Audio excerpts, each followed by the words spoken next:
नमस्कार, आप सबका स्वागत है रिपब्लिक के इस खास कार्यक्रम डिप्रेशन के लॉकडाउन में। मैं हूं आपका दोस्त, आपका होस्ट भूपेंद्र सिंह ठाकुर। आज की भागदौड़ भरी जिंदगी में जब व्यवस्था के बीच व्यक्ति जी रहा है, ऐसे में कोरोना वायरस की वजह से हुए लॉकडाउन में लोगों को घर पर रहना पड़ रहा है। शुरुआत में तो लोगों को अच्छा लगा, काफी उत्साह देखने के लिए मिला कि चलो छुट्टी मिली, लेकिन धीरे धीरे जैसे जैसे दिन बढ़ते जा रहे हैं, ऐसे में लगातार घर पर रहना, बिल्कुल बाहर ना निकलना, दूसरी तरफ कोरोना वायरस को लेकर डर, सोशल मीडिया पर कोरोना को लेकर जागरूकता की अपील, सुनसान सड़कें, कहीं ना कहीं ऐसा माहौल बना रही हैं कि अनजान सा डर, एक अनजान डर लोगों की परेशानी बनता जा रहा है। तो सवाल यह है कि इन तमाम हालातों का असर हमारी मानसिक हेल्थ पर भी पड़ रहा है। क्या यह असर हमारे व्यवहार पर भी पड़ सकता है? तो लगातार काम में व्यस्तता के बीच हमारी आदत बन चुकी थी कि हम घर से बाहर रहते हैं, भीड़ में रहते हैं, लेकिन जब वक्त मिला है कि अब हमें अकेले रहना होगा, 24 घंटे अब हमें अकेले में ही बिताना होगा और घर से बाहर नहीं निकल सकते, समाज में नहीं पहुंच सकते, तो ऐसे में लगातार सोशल मीडिया के जरिए जो खबरें हमारे पास तक पहुंच रही हैं, इस पर जो हमारे मन की स्थिति है, तो कई बार यह समझा जाता है कि कहीं ना कहीं इन सारी चीजों का हमारी मानसिक सेहत पर, हमारे व्यवहार पर, हमारी दिनचर्या पर और हमारी फिजिकल हेल्थ पर भी पड़ सकता है। इस खास कार्यक्रम में आज हम इसी विषय पर चर्चा करेंगे। अगले 15 मिनट तक इस गंभीर विषय में चर्चा करेंगे। अगर आप ऐसी किसी समस्या से जूझ रहे हैं तो आप हमें कॉल भी कर सकते हैं। हमारा नंबर आप लिख सकते हैं। हमारा नंबर है 9109619237। I repeat 9109619237। अगर आप सागर शहर के बाहर के हैं तो यह नंबर हमारे व्हाट्सएप पर भी रजिस्टर्ड है, आप व्हाट्सएप पर भी मैसेज कर सकते हैं। हमारी टीम आपसे जल्द ही कांटेक्ट करेगी। तो कभी हमने सोचा नहीं होगा कि घर पर रहने के बाद भी हमारी यह स्थिति होगी, क्योंकि जबरदस्ती के लगे लॉकडाउन में घर पर रहना हमारी मजबूरी भी है और हमारी जरूरत भी है। तो सवाल यह है कि इन दिनों का असर हमारे दिमाग पर पड़ रहा है, हमारे व्यवहार पर पड़ रहा है या हमारे मानसिक सेहत पर पड़ रहा है। अगर इससे जुड़ा कोई भी सवाल है और अगर आप हमसे पूछना चाहते हैं तो आप हमें कॉल भी कर सकते हैं। हमारा नंबर है 9109619237। I repeat 9109619237। और चर्चा करने के लिए खास पैनल पर मौजूद हैं और जुड़ चुके हैं डॉक्टर जीएस चौबे, जो सागर शहर के प्रतिष्ठित हड्डी रोग विशेषज्ञ हैं, और साथ में जुड़ चुके हैं डॉक्टर साधना मिश्रा जी, जो कि स्त्री रोग विशेषज्ञ हैं और वर्तमान में सागर में ही इंडियन मेडिकल एसोसिएशन की अध्यक्ष हैं और पूर्व में स्त्री रोग संघ की अध्यक्ष भी रह चुकी हैं। तो रिपब्लिक सागर आप सब दोनों का स्वागत करता है चैनल पर। पहला क्वेश्चन डॉक्टर साहब आपसे, कि कुछ दिन पहले जब लॉकडाउन नहीं था तो हमारी हैबिट हो चुकी थी कि हमारे पास खुद के लिए समय नहीं था, इतनी फास्ट लाइफ हो चुकी थी, लेकिन अचानक कोरोना वायरस ने ब्रेक लगा दिया और लॉकडाउन हो गया। क्या इससे हमारे जीवन पर कोई असर पड़ेगा डॉक्टर साहब? अचानक लॉकडाउन में हमारी अनियमित दिनचर्या हो गई, अनियमित खान पान हो गया, कहीं ना कहीं अक्रियशील जीवन का एहसास होने लगा। माहौल में एकदम बदलाव के कारण एक स्ट्रेस ने जन्म लिया और ऐसे में आप इस बदलाव को नहीं बदल सकते हैं, तो ऐसे ही स्वीकार कर लें इसे और याद रखें कि अपने तनाव की तुलना किसी दूसरे के साथ ना करें, क्योंकि तनाव से उबरने या झेलने की शक्ति अलग अलग लोगों में अलग होती है। ये तनाव उन लोगों में ज्यादा होगा जो आवश्यकता से अधिक पानी के आदी हो गए थे, जो अतीत का हमेशा शोक करते थे, जो वर्तमान के मोह में फंसे हुए लोग थे और जिन्हें हमेशा ही भविष्य का डर सताता रहता था। लॉकडाउन का जीवन पर असर है, लोगों के शरीर, भावना और दिमाग पर इसका असर पड़ा है। शरीर की बात करें तो लोगों को सिर में दर्द, अनचाही थकान, उनके ब्लड प्रेशर में उतार चढ़ाव होने लगा है और तो और उनका शरीर रोगों से लड़ने की क्षमता में भी कमी आई। यदि भावनात्मक असर देखें कि किस तरह पड़ा है, तो लोग अचानक चिंता करने लगे, बात बात में गुस्से में जा रहे हैं, एकदम आपे से बाहर होने लगे हैं या दुबक कर उदास होकर एक जगह बैठे रहते हैं। उनके चिड़चिड़ेपन में कहीं ना कहीं एक अनदेखा डर सा बैठने लगा है। दिमागी तौर पर यदि लॉकडाउन का असर देखा जाए तो ऐसा लग रहा है कि लोग मन ही मन में ये सोचने लगे कि यदि मेरी नौकरी चली गई तो परिवार कैसे चलेगा। मुझे यदि कोरोना हो गया तो मेरा और मेरे घर परिवार का क्या होगा। वो लोग ऐसे में गलत क्या है सही क्या है इसका आभास नहीं कर पा रहे, तनाव में। मित्रों, उनके व्यवहार में भी परिवर्तन आया है। कम इच्छा शक्ति वाले लोग नशा करने लगे हैं। किसी को ड्रिंक का नशा, तो किसी को टीवी का नशा, तो कोई मोबाइल को अपने से चिपकाए हुए है। ये लोग अचानक उग्र उठते हैं या चुपचाप मौन बैठे रहते हैं। आपने प्रश्न पूछा है कि परिवार में अकेलापन का डर।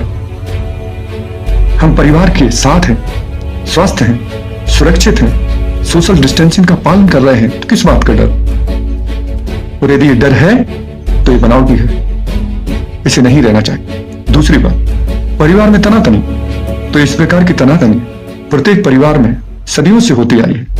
यदि उनका रूप यदि उग्र हो गया है तो उसका अवसाद का इलाज चिकित्सा द्वारा ही हो सकता है। और अगला क्वेश्चन आपसे है मैडम कि लॉकडाउन के समय गर्भवती महिलाएं कि जो लॉकडाउन के समय गर्भवती महिलाएं हैं अपने आप को शारीरिक और मानसिक रूप से सशक्त कैसे बनाएं और अपने आप को शारीरिक और मानसिक रूप से मजबूत कैसे रखें। इस पर आपकी क्या राय है मैम, आपके क्या सुझाव है? आपने पूछा है सुझाव अपने को शारीरिक व मानसिक रूप से सशक्त बनाने के लिए महिलाओं को।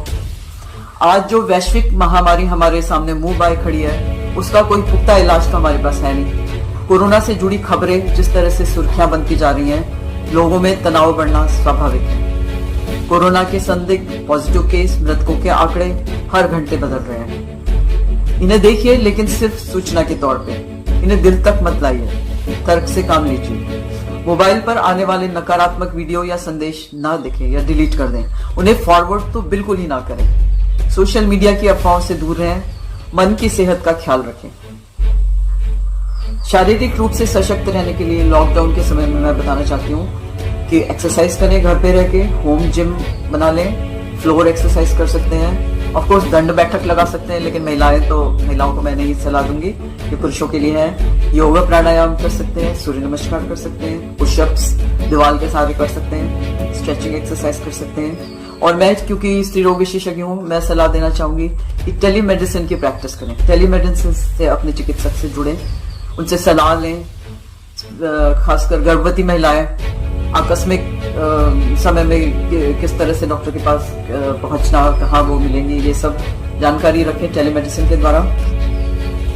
क्या होगा अगर लॉकडाउन बढ़ जाएगा, क्या होगा अगर हमें किसी वजह से बाहर निकलना पड़ा, क्या होगा काम का, क्या होगा वेतन का, क्या होगा कामगारों का।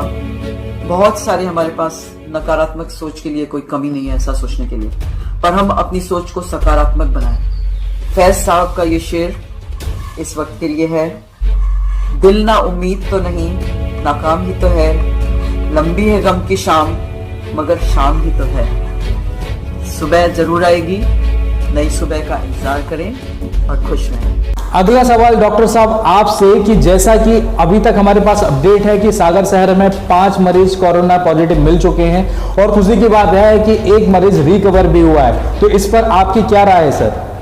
आपने बताया सागर में कोरोना का 1 मरीज ठीक हो गया, ये बहुत ही हर्ष का विषय है, पर उससे ज्यादा खुशी आप और हम सागर वासियों को तब होगी जब हम सब मिलकर आने वाले कई महीनों तक सोशल डिस्टेंसिंग को मानते हुए गुजार दें। और सर कहीं ना कहीं ये सुनने में आ रहा है कि लोग कोरोना को दहशत का दूसरा नाम दे रहे हैं और कोरोना वायरस दहशत का दूसरा नाम समाज के लिए बन चुका है, इस पर आपकी क्या राय है? आपने पूछा है कि कोरोना बीमारी दहशत का दूसरा नाम है। नहीं, यह कहना गलत होगा। इतना नहीं डरना चाहिए। आपको ज्ञात होगा यदि 100 लोगों में कोरोना हो जाए तो सिर्फ 2 से 4 मरीज ही मृत्यु को प्राप्त होते हैं। उनमें से ज्यादातर लोगों की उम्र 65 या 65 के आसपास होती है, या वह मरीज होते हैं जिनकी रोग प्रतिरोधक क्षमता कम होती है। नहीं सर, क्या है कि सोशल मीडिया पर, जैसे सोशल मीडिया व्हाट्सएप पर, फेसबुक पर, इंस्टाग्राम पर इस कोरोना वायरस से रिलेटेड, इस सब्जेक्ट से रिलेटेड कुछ अफवाहें भी फैल रही हैं, झूठी खबर भी फैल रही हैं, इस बारे में आपकी राय क्या है? सरकारी एजेंसियों की ही खबर देखें और पढ़ें और उसे ही सही मानकर चलें। अभी तो इतना भर कर लीजिए कि बंधु इस समय जान है तो जहान है। अभी अपने को जान की चिंता करना चाहिए और ध्यान रहे कितना भी, और अपने आप को इतना मजबूत कर लें कि मेरा कितना भी नुकसान हो जाए, मैं आगे चलकर अपना काम ABCD से शुरू करके फिर उसी मुकाम पर पहुंच जाऊंगा। बंधुओं, अफवाहों से बचने के उपाय के रूप में यदि हम देखें तो भारत के ह्यूमन बिहेवियर सेल को देखने वाले डॉक्टर निमिष देसाई कहते हैं कि दिन में खबर सिर्फ एक बार ही देखना चाहिए। मैडम, अगला सवाल मेरा आपसे है, जैसे कि लॉकडाउन के समय में बहुत सारा खाली समय बचता है, तो मैं चाहता हूं कि हम अपने आप को और अपनी फैमिली को उस खाली समय में ज़्यादा से ज़्यादा प्रोडक्टिव कैसे बना सकें।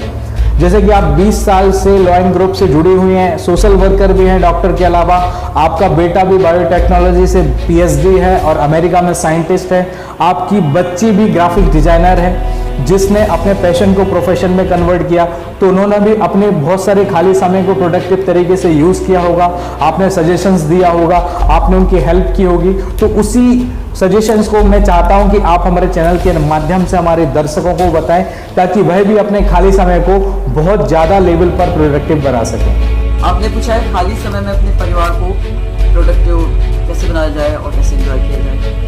अक्सर हमारे पास जो नहीं होता है हम उसके पीछे भागते हैं, लेकिन जब वह हमें अकूत मिल जाता है तो हम उसकी कदर नहीं करते। ये लॉकडाउन वही वक्त है जिसकी हम कामना करते थे। इस दौड़ती भागती जिंदगी में परिवार के साथ, बच्चों के साथ वक्त बिताने का हमें जो मौका मिला है, ये जाने अब कब मिले। भगवान न करे ऐसे पेंडेमिक में इस तरह का लॉकडाउन हमें दोबारा जिंदगी में देखना पड़े। हम क्या कर सकते हैं, इसकी लिस्ट बनाने बैठे तो बहुत लंबी लिस्ट बनेगी।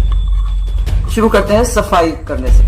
रसोई की सफाई, बाथरूम की सफाई, डेस्क की सफाई, कबर्ड की सफाई। अपने सामान को व्यवस्थित कर सकते हैं, पसंदीदा फिल्म देख सकते हैं, अपने शौक की कोई चीज जैसे सिलाई या बागवानी कर सकते हैं, किसी पुराने साथी या रिश्तेदार से बात कर सकते हैं, उन्हें बता सकते हैं कि वे हमारी जिंदगी में कितने इम्पोर्टेंट हैं। मनपसंद संगीत सुन सकते हैं, कोई नई रेसिपी देखकर कोई व्यंजन बना सकते हैं। आजकल डिजिटल समय का ज़माना है, डिजिटल लाइफ का ज़माना है, तो सॉफ्टवेयर डाटा की जो फाइल्स हैं उसको भी, जो कंप्यूटर की फाइल्स हैं उनको भी अपडेट करके रख सकते हैं। कोई टूटा सामान ठीक कर सकते हैं। DIY एक एक्टिविटी है, डू इट योरसेल्फ, इसको कर सकते हैं। घर में कोई रैक बना सकते हैं, कोई पुराने एल्बम देख सकते हैं। परिवार के साथ मनोरंजन के लिए कई सारे खेल हैं जैसे कि कैरम, चेस, बिजनेस, लूडो, ये सब खेल सकते हैं। कोई नई भाषा सीख सकते हैं। ऑनलाइन मेरी बेटी को मैंने देखा है ऑनलाइन उर्दू भाषा सीख रही है इस लॉकडाउन के पीरियड में। अंताक्षरी खेल के समय बिता सकते हैं। सबके काम हम बांट सकते हैं परिवार में। हम कुछ नहीं कर सकते, हम बंधे हुए हैं, हम घर से बाहर नहीं जा सकते। इस भाव से ही आप छुटकारा पाइए। कुछ लोगों की मदद कीजिए, नेक नियति के काम कीजिए, सोशल डिस्टेंसिंग के साथ 6 फीट या 2 मीटर के अंतर। डॉक्टर साहब, अगला प्रश्न आपसे कि आज के समय, इस समय में लोगों के मन में नेगेटिविटी आने लगी है, तो मैं जानना चाहूँगा कि लोग अपने आप में सेल्फ मोटिवेट कैसे रहे और अपनी सोच को सकारात्मक कैसे बना सकें। सकारात्मकता को कैसे हम अपने जीवन में अपनाएं।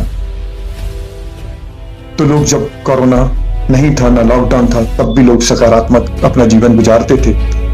तो ऐसे में क्यों ना उस जीवन को फिर से शुरू किया जाए।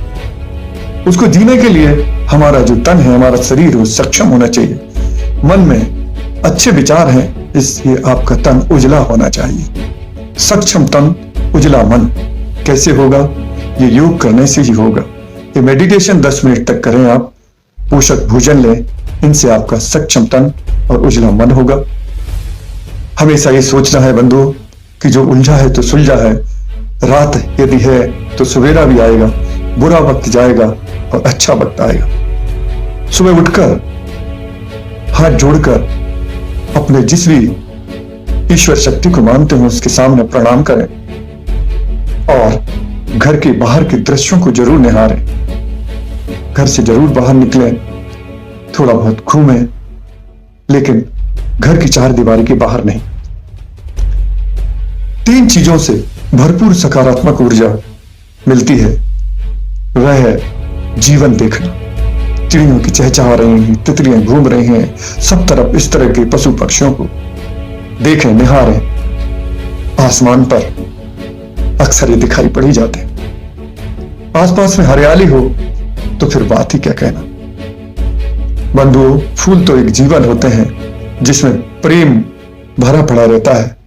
उसकी पत्ती से लेके, उसकी कली से लेके फूल तक देखने में एक सकारात्मक ऊर्जा प्राप्त होती है।